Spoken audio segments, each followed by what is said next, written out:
Welcome to Mortification of Spin, a casual conversation about things that count, with Carl Trueman and Todd Pruitt, a podcast of the Alliance of Confessing Evangelicals. Let's join this week's conversation.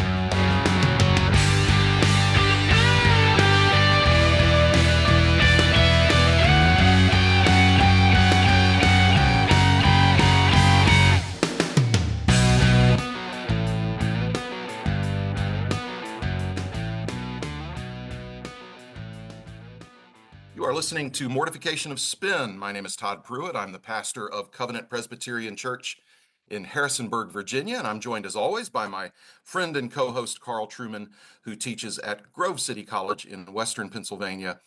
Carl, good to see you. Good to see you too, Todd. Now, we're here via Zoom, and so I'm looking at you.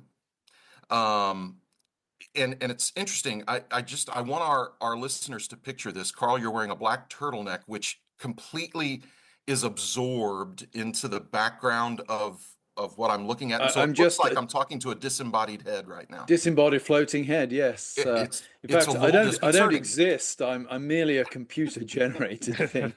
Well, I was wondering, you talked before about the fact that once you die, you're going to have your head cryogenically frozen, and I thought maybe we've already reached that.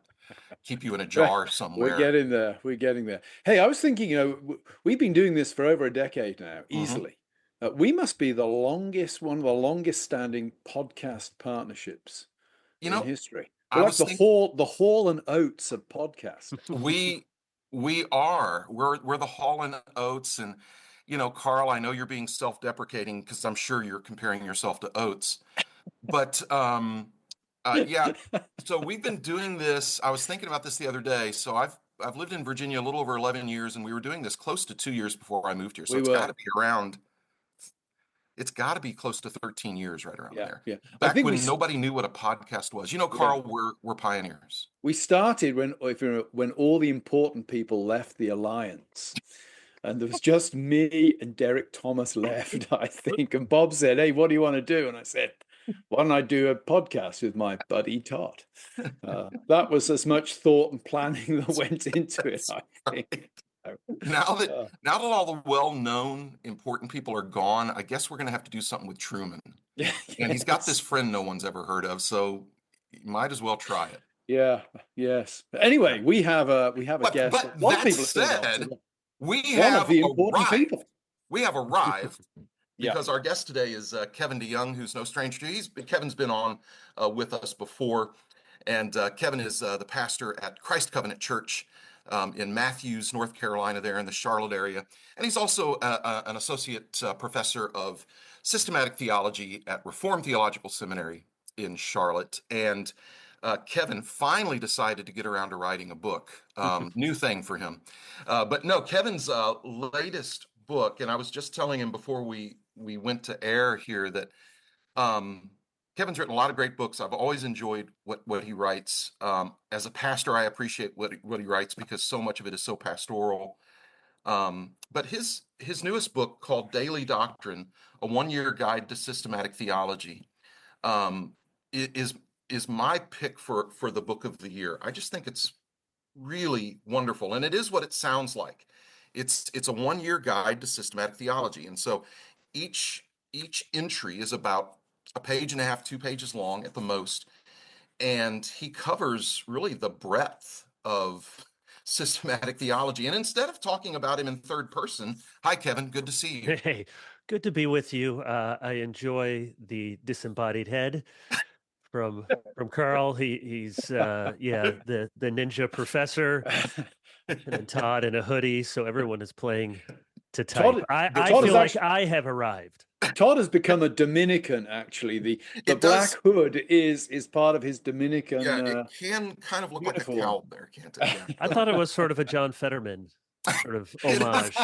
Oh, dude, listen, I went to a men's breakfast this was about a year ago, and we had one of our quarterly men's breakfasts.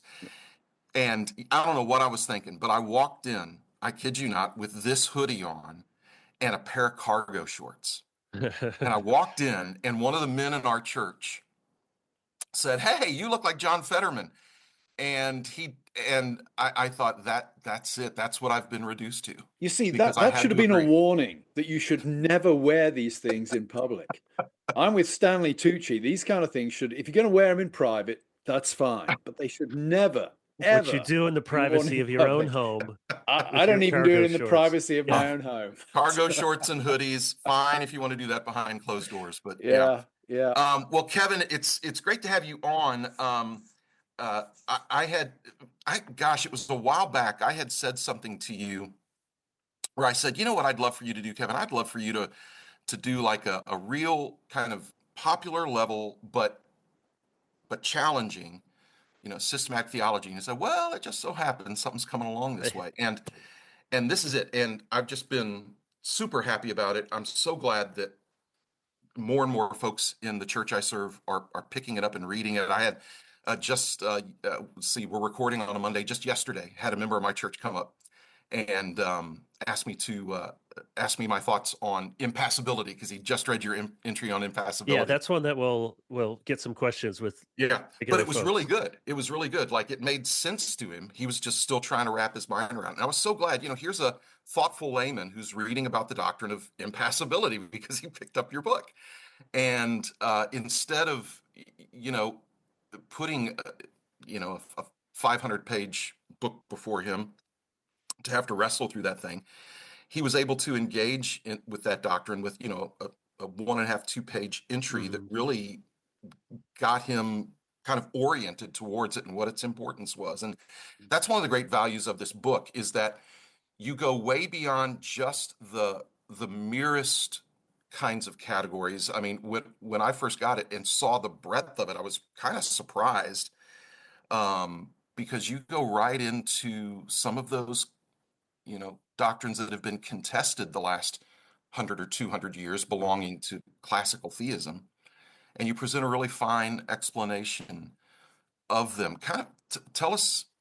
I mean, I don't think I have to wonder too much about why you wanted to write this book, but you're a professor, but you've also been a pastor for years. Mm-hmm. Certainly, it was that side of you that has been serving as a pastor for years that I would say probably generated this book. Yeah. So I love theology, as you guys do, and I say in the introduction that as a typical sort of nerdy, college student, not saying that you two were, but I was. I remember telling my friends, "Oh, someday I would love to write a systematic theology," because what person in their Right. college years doesn't think about that?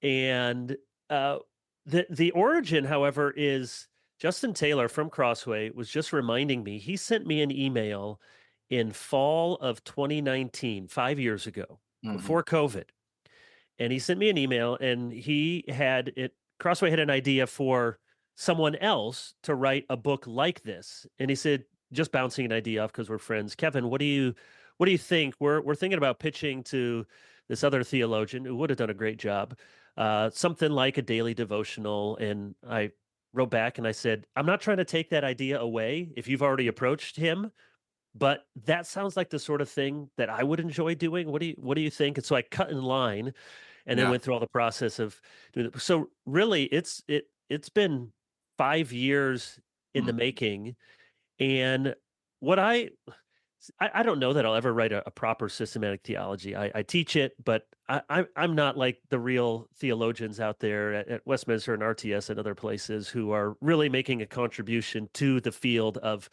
dogmatics. But I think what I can do, or at least tried to do, as I say there, is do a baby Burkhoff, a tiny Turretin.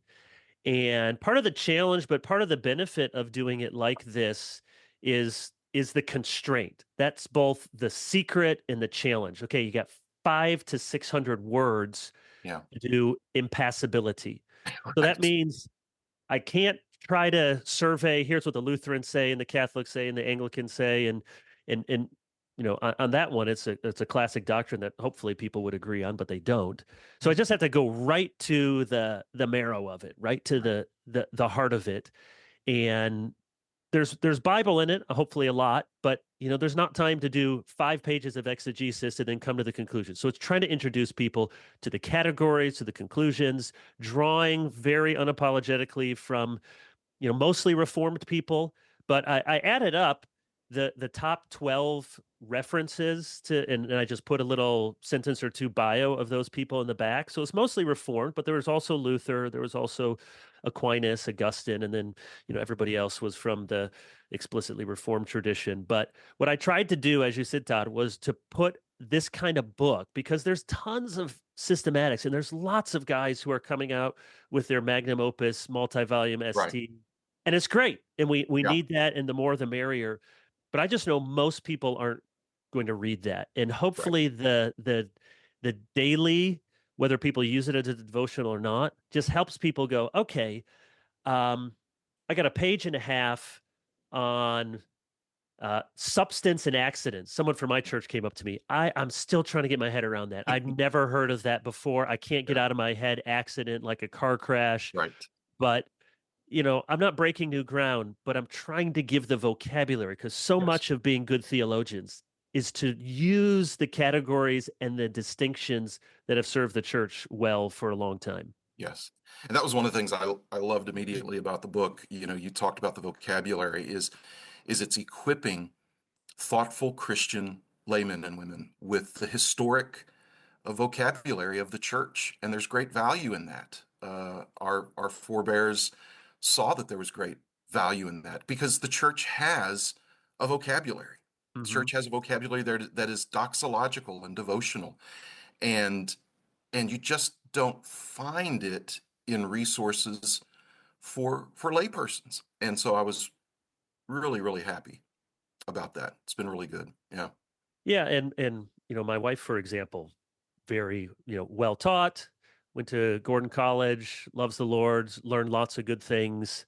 And she said, no, I'm having to make her read it basically. But no, she said, this is good. I've heard of these things, but I want to understand these. And I would hope that there's a lot of people Yes. like that in the church. As you said, it's not it's not that you got to read Bavinck, but it's also not a book that's just the usual, which would be good, but chapter on the sovereignty of God, Right. a chapter on the deity of Christ, a chapter on inerrancy, and kind of things that people have heard of. But there's a chapter on republication. In fact, I saw on Twitter a bunch of people were going after it, or after me, last week on republication. But that's probably not going to be the most talked about chapter, except for online and in Carl's OPC. That's right. I have never had a single conversation about republication, other than somebody asked me, what are your thoughts on republication? And I said, well, I could probably fit them on the back of a postage stamp, and left it at that. So, yeah, well, I'm glad your wife's reading, actually, Kevin, because my wife famously doesn't read anything that I write, other than the forewords, to make sure that I've acknowledged her and thanked her for her wonderful. Well, yeah, you get to the acknowledgments in so many books, and it's at the end, it's like, and most of all, my best, most faithful editor, my wife. And my wife just has better things to do with her time than edit my books. Yeah, absolutely. But anyway, serious question. I'm thinking about, okay, you've got 365 units to fill here. The confessional, pedagogical, catechetical history of the church offers us various models for approaching that. You can begin with the doctrine of Scripture. You can begin with the doctrine of God. You could begin like the Heidelberg Catechism does with the existential question of assurance of faith. What models did you use, and why did you choose to go? There's no right or wrong here. Well, there may be many wrong ways, but there's no single right way to do it. Why did you choose to go the way you did? You begin with the sort of prolegoma and then work through. Yeah, I took my probably favorite, certainly my favorite one-volume systematic theology is still Berkhoff, which once Bavinck came out, people realized Berkhoff was basically cribbing all of Bavinck, and before you knew it, before he was in English, and put it into one volume. Well, Berkhoff was basically his lecture notes, I think. Yeah, that's right. And Berkhoff is a model of concision and order. And so I take that as a fairly standard approach, and he has, a prolegomena, quite a long one before he gets to the systematic theology. So I did think about that, and the Belgic Confession, for example, starts with the doctrine of God before it gets to the doctrine of Scripture. So there's good precedence for doing that. Westminster Confession starts with revelation and Scripture. But I just wanted to go with what felt like fairly normal that people would encounter in most systematic theologies. And there's nothing wrong with people that, there's good STs out there now that are oriented around covenant or oriented around the love of God. But I wanted people to be able to track fairly normally, traditionally through the different loci. And, this is the way that it's taught, at least in the RTS sequence. Now, people can take their ST classes out of order, but there are 4 ST classes: ST 1, 2, 3, and then Covenant Theology.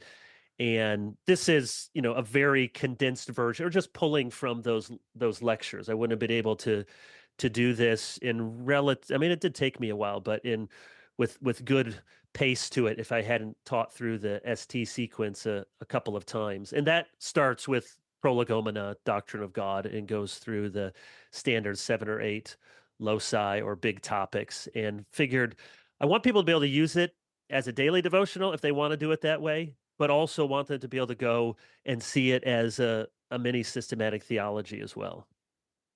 Yeah. I like the daily aspect of it. I find daily devotions that they kind of fallen on hard times a bit, I think, in the rhetoric a lot of evangelicalism. Partly, I think, for a good reason, that many Protestants are recapturing a doctrine of the church and are understanding that actually corporate piety is the most important thing in some ways. But I like this idea that you're setting something up for individual devotion as well. Katrina and I we're just finishing up this wonderful book from Concordia, reading the Psalms with Martin Luther, which takes you through all 150 Psalms with a reflection, the Psalm, and then a prayer, all drawn, the reflection and the prayer drawn from Luther. It doesn't do quite what you're doing here, but again, gives that nice structure to devotion. So, say, okay, which chapter of the Bible should we read today? Right. It takes something of the rote routine out of it and gives it a structured routine. So really, really like that, Kev. And I think there's been a resurgence of good material like that you mentioned there, Carl. I remember as a pastor, what if you've had this too, Todd, for almost every year around this time, people say, friends and family and church members, what's a good devotional? I want to try it again for the next year.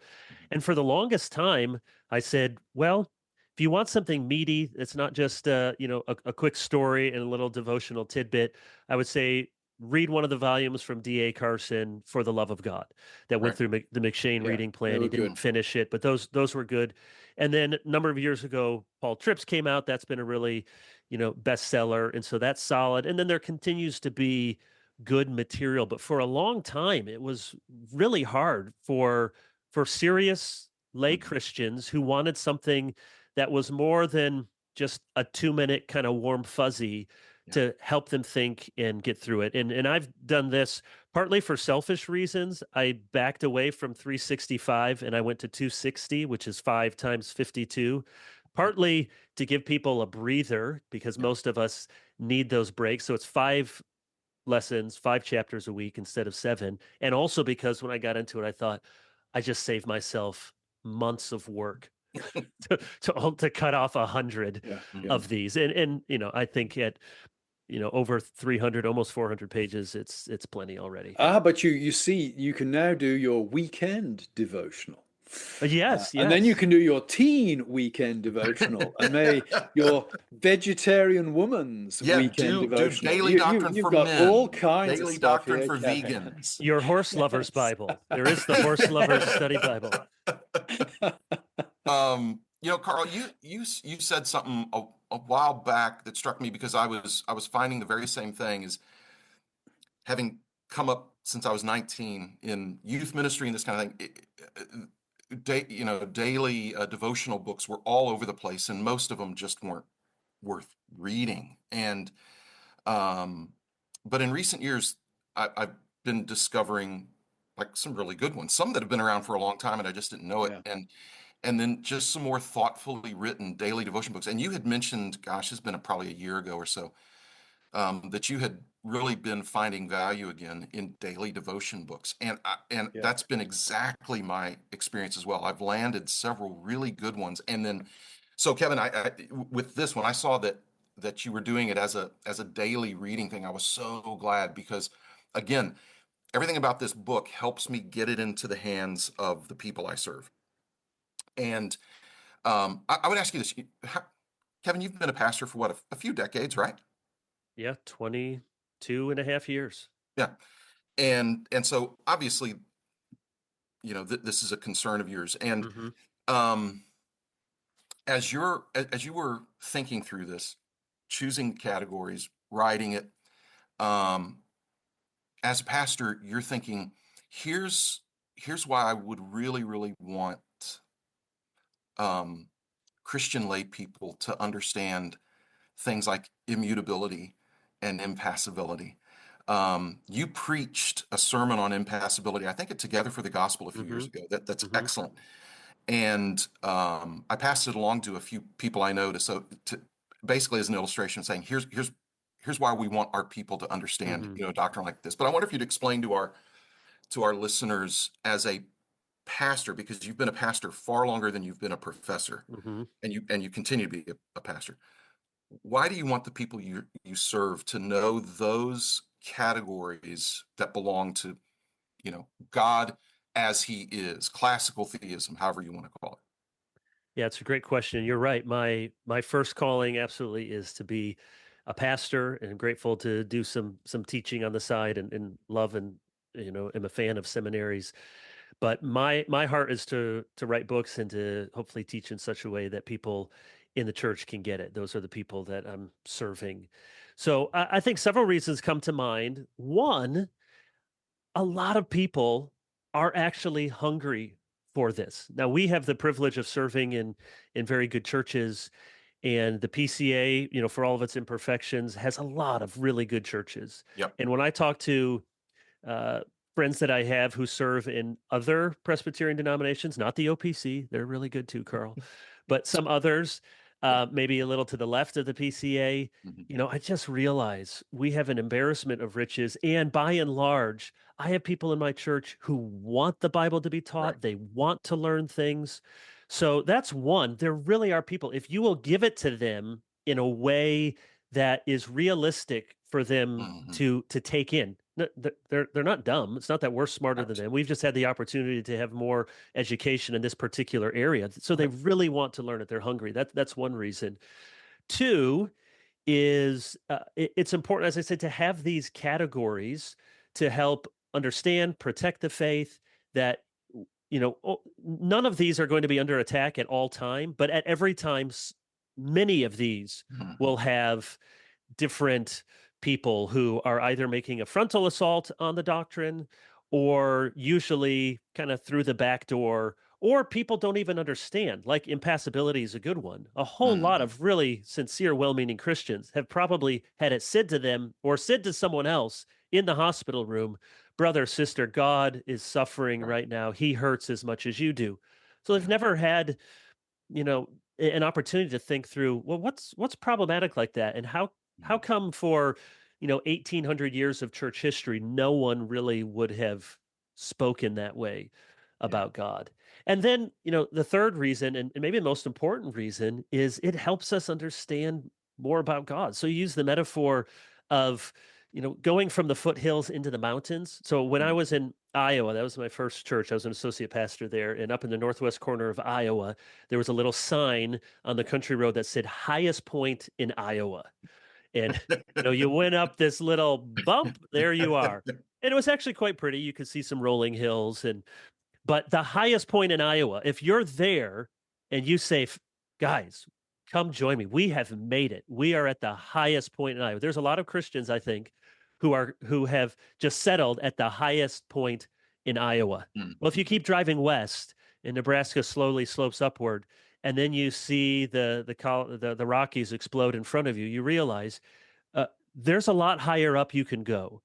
Yeah. And doctrine is not simply to fill our heads, so that's good, or to protect the truth. We need to do that. It is ultimately doxological. The more we wouldn't you want to know more about God? We're all married. If we just said, after a few years with our wives, I know everything I need to know about you. Trust me, I can pick you out of a crowd. I don't need to, I'm done learning about you. Stop talking to me. So doctrine gives us the opportunity to know God as he's revealed himself. And who wouldn't want to know God and see more of his glory and move from the highest point in Iowa up to the 14ers in the Rocky Mountains? Yeah. Well, that's great. That's a beautiful way to bring us to a conclusion, I think, Kevin, and hopefully inspiring to our listeners as well. Again, want to press the importance of daily devotions. I think the incremental effect of spending time with the Lord each day. And if you're married, spending time with the Lord with your spouse each day. That's a huge privilege and a tremendous powerhouse for Christian living. And if your daily devotions are dry or directionless, I think at this point in time you can do no better than getting hold of a copy of our guest Kevin DeYoung's new book, Daily Doctrine, which is a wonderful year-long tour through the foundational principles and the great, magnificent doctrines of the Christian faith. So thanks very much for joining us, Kevin. If you're listening today, please go to our website. You can enter there for a chance to win a copy of Kevin's book. If you don't win a copy of that book, please buy a copy. And if you're a pastor out there, consider getting this book to stock your church's church bookshelf or church bookstore. In the meantime, all that is left is for me to ask that when you're visiting our website, if you'd like to make a donation, please do. Otherwise, I'd like to say thank you for listening. Thank you to our guest, Kevin DeYoung. Thank you to my co-host, Todd Pruitt. And say we look forward to being with you next time. I'm giving you a long look every day, every day, every day, every day I write the book.